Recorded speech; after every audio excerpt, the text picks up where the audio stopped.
Sebelum saya menjelaskan tentang bagaimana sel terpisah, saya pikir akan lebih baik untuk terlebih dahulu menjelaskan sedikit tentang pembendaharaan kata tentang DNA. Terdapat banyak kata dan beberapa di antaranya terdengar mirip antara satu dengan lainnya.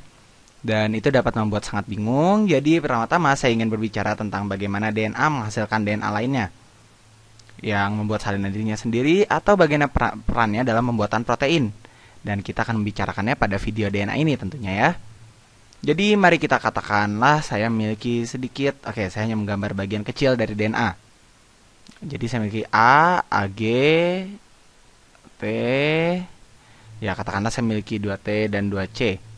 Nah, hanya beberapa bagian kecil dan seterusnya ya, dan seterusnya. Dan tentu saja ini adalah double helix, ini memiliki susunan basa yang saling berhubungan. Jadi pasangannya adalah T, C, A, dan GG. Oke, yang dimana mereka diikat oleh ikatan hidrogen. Nah, tentu saja ini terus-menerus ya pada kedua arah ini, dan jadi pada DNA terdapat pasangan yang berbeda. Pertama adalah saat Anda berhadapan dengan sel tubuh Anda dan Anda butuh membuat versi lagi dari sel kulit Anda ya. Jadi DNA Anda harus membuat salinannya sendiri. Dan proses inilah yang disebut dengan replikasi. Anda mereplikasi DNA, jadi saya coba akan melakukan replikasi, menjelaskan tentang replikasi sekarang. Jadi bagaimana bisa DNA ini membuat salinannya sendiri? Oke. Dan ini adalah salah satu keindahan ya dari struktur DNA replikasi. Jadi saya melakukannya banyak penyederhanaan, tapi idenya adalah dua untai terpisah ini dan itu tidak terjadi dengan sendirinya. Replikasi ini dilakukan oleh banyak protein dan enzim, tetapi saya akan berbicara tentang detail mikrobiologinya pada video selanjutnya. Oke, jadi saya akan menaruh kopian ini saya copy saja, saya taruh di sini. Nah, kemudian saya menghapus beberapa. Oke, nah segini saja. Nah, kemudian jadi Anda memiliki double helix ini ya, ini saya replikasi lagi. Nah, dengan begini Anda memiliki dua buah double helix baru. Oke, mereka semua terhubung, mereka semua adalah pasangan basa. Jadi sekarang sekali mereka berpisah, apa yang bisa dilakukan oleh setiap untai sendiri itu? Oke. Jadi dengan apa yang bisa dilakukan setiap untai itu, mereka sekarang dapat menjadi template untuk satu sama lain. Di mana template ini apabila orang ini duduk dengan sendirinya, sekarang tiba-tiba basa timin akan nanti secara tiba-tiba basa timin akan datang dan melengkapi di sebelah A ini, di sebelah adenin. Jadi di sini akan ada datang timin. Nah, kemudian dan bergabung jadi nukleotida mulai berbaris dan Anda akan memiliki timin dan sitosin, lalu adenin dan guanin. Ya, dan ini terus terjadi. Lalu pada bagian ini rantai hijau lainnya akan terbentuk berikatan dengan rantai biru. Dan hal yang sama akan terjadi. Untuk di sini Anda memiliki adenin, guanin, timin, sitosin dan sitosin. Nah, jadi apa yang sebenarnya terjadi sih dengan pemisahan dan melengkapi dengan basa komplemennya? Kita sedang menduplikasi molekul ini. Benar? Ya, kita akan menjelaskan mikrobiologi pada video selanjutnya ya, tetapi ini hanyalah idenya. Beginilah bagaimana DNA membuat salinannya dari dirinya sendiri. Dan khususnya saat kita berbicara tentang mitosis dan meiosis, saya mungkin mengatakan ini adalah tahap di mana replikasi berada. Sekarang hal lainnya yang akan Anda banyak dengar dan saya bicarakan di video DNA ini tentang transkripsi. Oke, ini transkripsi. Nah, pada video DNA ini saya tidak terlalu fokus tentang bagaimana DNA menduplikasi dirinya sendiri. Tetapi salah satu keindahan dari desain double helix ini adalah sangat mudah untuk menduplikasi dirinya sendiri. Anda hanya memecah dua bidang, memecah dua bidang ketika kedua helix dan mereka kemudian menjadi template yang sangat penting untuk satu sama lain. Dan kemudian Anda memiliki duplikatnya. Sekarang transkripsi adalah apa yang Anda butuhkan untuk membuat DNA ini dengan cepat menjadi protein. Tetapi transkripsi adalah tahap tengahnya atau intermediate-nya. Transkripsi ini adalah tahapan di mana Anda berubah dari DNA menjadi mRNA. Dan kemudian mRNA meninggalkan nukleus dalam sel, dan pergi ke ribosom. Dan saya akan berbicara tentang ini sebentar lagi. Nah, kemudian di sini saya siapkan kopiannya. kita melakukan hal sama ya. Oke. Kemudian ini akan berpisah juga ya seperti sebelumnya. Nah, kemudian mungkin akan lebih oke, saya akan coba hapus di sini, saya bersihkan. Mungkin sepertinya ini saja cukup ya. Sebentar. Nah, katakanlah terdapat tulisan dari sisi hijau ini. Oke, saya akan menghapus. Kemudian, saya akan menghapus bagiannya. Oke, dan di sini terjadi dari memiliki deoksiribonukleik acid, nukleotid yang berpasangan dengan untai DNA ini, dan memiliki asam ribonukleid atau pasangan RNA. Oke, ini adalah bahasanya. Kemudian saya akan menulis RNA dengan warna magenta ya. Jadi RNA akan berpasangan dengan ini dan juga dengan timin pada si DNA, dan ini akan berpasangan dengan adenin, guanin. Sekarang saat kita berbicara tentang RNA yaitu timin, kita memiliki urasil. Jadi adenin ini adalah urasil, sitosin, dan seterusnya. Inilah mRNA, di mana timin menjadi urasil. Jadi sekarang ini terpisah, mRNA ini terpisah dan meninggalkan nukleus. Ini meninggalkan nukleus. Oke, mRNA ini akan meninggalkan nukleus. Lalu Anda bertranslasi. Translasi ini terjadi dari mRNA, dan Anda ingat pada video DNA ini saya memiliki sedikit tRNA. Oke, transfer RNA. Atau untuk translasi ini, oke, saya memerlukan tRNA atau transfer RNA, di mana RNA transfer ini adalah sejenis truk yang mengantarkan asam amino. Sebentar. Jadi tRNA ini mengantar asam amino ke mRNA. Oke.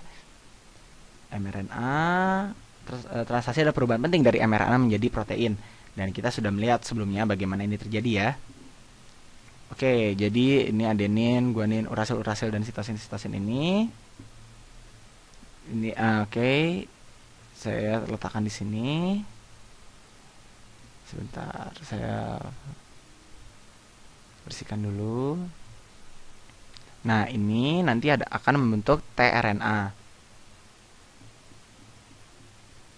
Oke, saya membuat salinannya. Saya akan membuat salinan seluruhnya, dan tRNA kecil ini penting untuk mengantar. Jadi mungkin saya memiliki beberapa tRNA.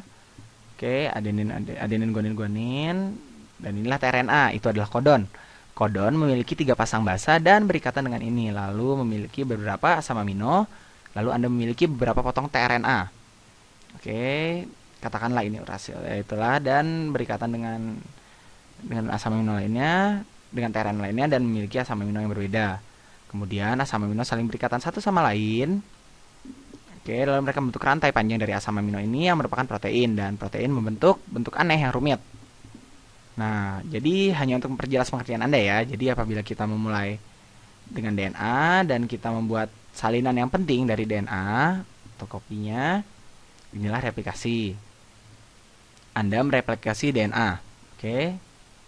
Replikasi. Sekarang, replikasi ini. Sekarang apabila Anda mulai dengan DNA dan Anda membuat mRNA dari DNA template, ini disebut dengan transkripsi. Jadi ini adalah mRNA. Ini adalah proses transkripsi. Anda menerjemahkan informasi dari satu bentuk ke bentuk lainnya. Itu adalah transkripsi. Sekarang saat mRNA meninggalkan sel nukleus, saya sudah berbicara. Baiklah, saya akan menggambarkan sel hanya untuk menandakan ini adalah rumahnya ya. Sebentar. Saya harus menggambarkan sel untuk memperjelas pemahaman kita juga. Oke, ini adalah sel. Nah, kemudian apabila seluruh sel ini, dan kita akan mengetahui tentang struktur dari sel nanti, jika seluruh sel nukleus adalah tengahnya, disitulah terdapat DNA berada, dan semua replikasi transkripsi terjadi di sini. Tetapi kemudian mRNA meninggalkan sel, dan lalu di dalam ribosom, kita akan bicarakan lebih dalam nanti ya. Ribosom ini kemudian itulah yang akan menjadi tRNA. Oke. Nah, di ribosom ini terjadi proses translasi tadi. Oke. Translasi itu pada akhirnya akan membentuk protein ya. Nah, jadi mRNA menjadi protein adalah translasi menerjemahkan dari kode genetik, jadi dikatakan menjadi kode protein ini. Jadi inilah translasi, jadi terdapat kata-kata benar, ini untuk memastikan Anda mengerti ya. Oke, jadi ini adalah tentang proses yang berbeda. Oke, di sini saya akan menulis kromosom. Oke, ini adalah perbendaharaan kata baru dari DNA. Ada kromosom, ada kromatin, dan akan ada kromatid. Oke, karena ketiga kata ini seringkali menjadi membingungkan, jadi sepertinya ada baiknya kalau saya bahas sekarang ya. Jadi sekarang bagian lain dari pembendaharaan kata DNA, yaitu saat Anda pertama belajar, ya saya menemukan hal ini agak sulit. Jadi kromosom ini seperti yang sudah saya bicarakan, Anda memiliki DNA. Oke, Anda memiliki untaian dari DNA, ini adalah double helix. Oke, seperti ini. Apabila saya memperbesarnya, oke, saya perbesar, ini adalah dua double helix yang berbeda. Dan tentu saja mereka memiliki pasangan basa yang bergabung. Oke, sepertinya saya harus memperbesar dulu di sini.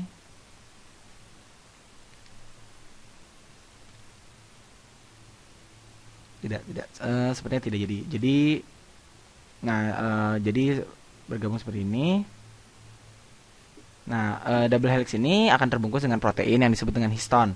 Oke, double helix ini terbungkus dengan protein, oke, yang dinamakan histon, yang bulat-bulat ini. Jadi katakanlah ini terbungkus seperti ini, dan di sini dan mulai terbungkus. Nah, itulah Anda memiliki struktur ini yang disebut histon, yang merupakan protein. Nah, sekarang struktur ini saat Anda berbicara tentang DNA yang berkombinasi dengan protein yang memberikan struktur ini, dan protein ini sebenarnya membungkus lagi dan lagi dengan cepat. Tergantung dari tahap apa dari sel tersebut, Anda memiliki struktur yang berbeda. Tetapi ketika Anda berbicara tentang asam nukleat yang merupakan DNA dan Anda mengkombinasikan itu dengan protein, Anda berbicara tentang kromatin. Kromatin jadi ini adalah DNA plus protein. Oke, struktural, dan Anda melihat ini seperti struktur protein yang memberikan DNA bentuk. Oke, protein struktural. Dan teorinya ya, kromatin adalah yang pertama kali dipakai karena ketika orang-orang melihat ke dalam sel, setiap waktu selalu menggambar sel nukleus ya. Oke, sepertinya saya sudah mulai bisa menggambar dengan baik. Nah, jadi katakanlah ini adalah sel nukleus. Oke, saya menggambar strukturnya dengan sangat jelas. Jadi ini adalah lebih pendek dan memiliki kromosom. Oke, kromosom homolog. Jadi yang saya gambar ini adalah kromosom ya. Dan setiap dari kromosom ini saya jelaskan di video sebelumnya adalah struktur DNA yang panjang dan penting, rantai panjang dari DNA dan terbungkus dengan kuat satu sama lainnya. Jadi ketika saya menggambar itu seperti ini, oke, kita memperbesarnya. Oke, Anda bisa lihat satu rantai dan itu terbungkus begitu saja seperti ini. Oke, ini adalah kromosom. Nah, kemudian kromosom homolog ini, oke, ingat pada video variasi saya berbicara tentang kromosom homolog yang merupakan kode penting untuk gen yang sama tetapi memiliki versi yang berbeda. Jika yang biru berasal dari ayah dan merah berasal dari ibu, tetapi kode ini penting untuk gen yang sama. Jadi saat kita berbicara tentang satu rantai, katakanlah satu rantai ini saya dapat dari ayah saya, dari struktur DNA ini pada struktur ini. Oke, kita masukkan ini sebagai kromosom ya.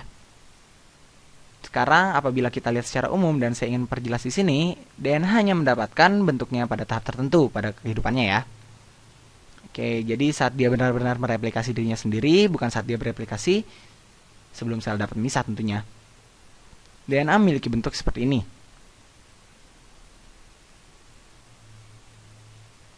Kebanyakan dari kehidupan sel saat DNA benar-benar melakukan pekerjaannya, saat dia benar-benar membuat protein atau protein sendiri sedang menjadi penting untuk ditranskripsikan dan ditranslasikan dari DNA. Oke, DNA tidaklah terbungkus seperti ini karena jika itu terbungkus, maka hal itu akan menyebabkan DNA sulit untuk direplikasi dan ditranskripsi untuk masuk ke DNA dan membuat protein dan melakukan hal lainnya. Normalnya ya, DNA saya akan menggambar DNA saya akan menggambar nukleus yang sama. Normalnya Anda bahkan tidak dapat melihatnya pada mikroskop cahaya yang biasa. Itu sangat tipis rantai DNA-nya. Itu hanya terpisah sama sekali di sekitar sel.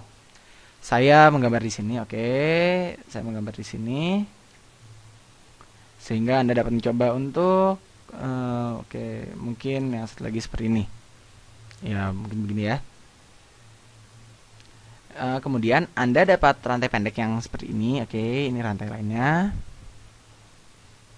Jadi Anda bahkan tidak dapat melihat ini ya. Ini tidak seperti struktur yang mudah untuk digambarkan. Inilah normalnya dan kemudian memiliki rantai pendek. Oke, rantai pendek lainnya.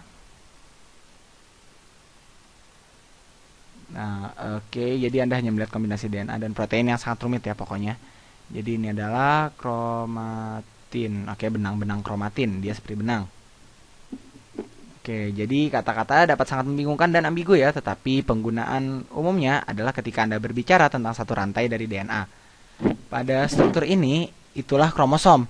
Kromatin dapat merupakan sejenis struktur dari kromosom, kombinasi dari DNA dan protein yang memberikan strukturnya, atau itu dapat diartikan dengan seluruh kromosom yang berantakan ini yang Anda dapatkan dari DNA dari beberapa kromosom. Dan semua protein ini bercampur aduk tentunya.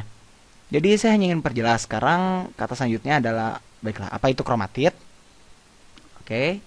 Jadi sebenarnya apabila saya apabila saya tidak ingat ya, jika saya mendengar ini, protein ini memberikan struktur ke kromatin. Oke, protein ini memberikan struktur ke kromatin. Atau yang membuat kromatin atau yang memberikan struktur ke kromosom. Oke, semua ini disebut histon ya. Nah, jadi histon. Dan terdapat beberapa tipe yang memberikan struktur pada level berbeda. Dan kita akan mengetahui itu lebih detail, oke? Jadi pertanyaannya, apa itu kromatid? Saat DNA bereplikasi, jadi katakanlah terdapat DNA saya sebelumnya. Benar? Iya. Saat itu dalam keadaan normal, saya memiliki satu versi dari ayah saya, di mana satu versi lain dari ibu saya. Sekarang katakanlah itu bereplikasi, jadi versi dari ayah saya pertama kali terlihat seperti ini. Oke, ini adalah rantai yang besar dari DNA. Ini membuat versi lain dari dirinya sendiri yang identik. Jika perlengkapan ini bekerja dengan baik, maka akan terlihat bagian yang identik seperti ini. Dan mereka sebenarnya pada mulanya berikatan satu dengan lainnya. Mereka berikatan satu sama lain pada titik yang disebut sebagai sentromer di sini. Oke, ini adalah sentromer. Sekarang walaupun saya memiliki dua rantai, oke, mereka sekarang berikatan. Saat saya memiliki dua rantai ini yang mengandung persis, jadi saya memiliki rantai ya di sini, lalu saya memiliki, oke, biarkan saya menggambar ini dengan cara yang berbeda. Saya dapat mengatakan ini adalah satu rantai di sini dan saya memiliki satu rantai di sini. Oke. Sekarang saya memiliki dua salinan, mereka adalah kode untuk DNA yang tepat sama. Oke, mereka identik. Oke, saya tetap menyebutnya mereka kromosom ya. Semua ini tetap disebut kromosom, semua ini tetap disebut kromosom, ingat. Ini tetap adalah kromosom.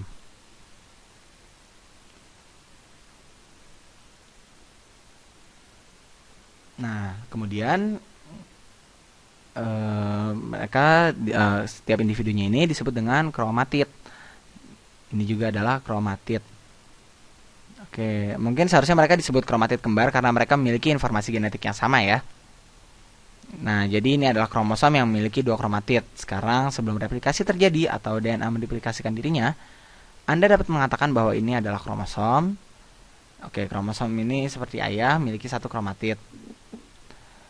Kemudian, Anda dapat menyebut ini kromatid, walaupun ini cenderung untuk tidak menjadi mutlak ya. Orang-orang mulai membicarakan tentang kromatid ketika Anda memiliki kedua-duanya pada kromosom. Dan kita akan belajar pada mitosis dan meiosis. Ini adalah dua kromatid yang terpisah. Oke, dua kromatid yang terpisah. Oke, dan sekali mereka berpisah, rantai yang sama dari DNA ini, yang Anda katakan kromatid ini. Oke, Anda sekarang menyebut mereka kromosom secara individu. Oke. Jadi ini yang sendiri ini akan disebut dengan kromosom. Sebentar, saya beri penjelasannya.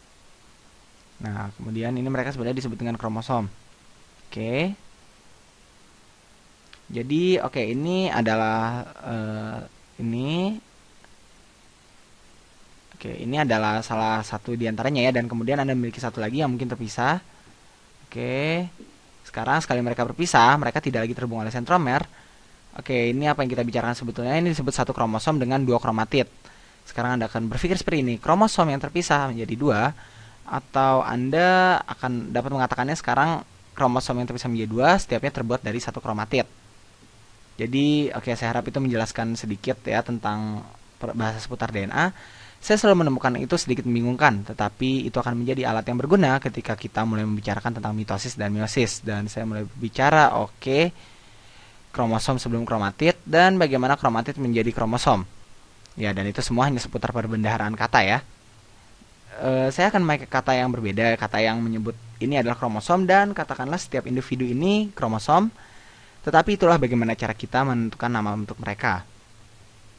Sebenarnya apabila Anda bingung, Anda mungkin berpikir dari manakah kata kromo ini berasal. Saya tidak tahu. Jika kalian tidak tahu, kalian tahu kodak film lama yang disebut warna kromo, dan kromo penting dalam warna. Saya pikir itu berasal dari bahasa Yunani ya, Greek. Oke, yang berarti warna, dan kata ini dipakai karena saat pertama kali orang melihat ke dalam nukleus, mereka akan memakai pewarna. Dan itulah intinya mengenai tentang sel-sel.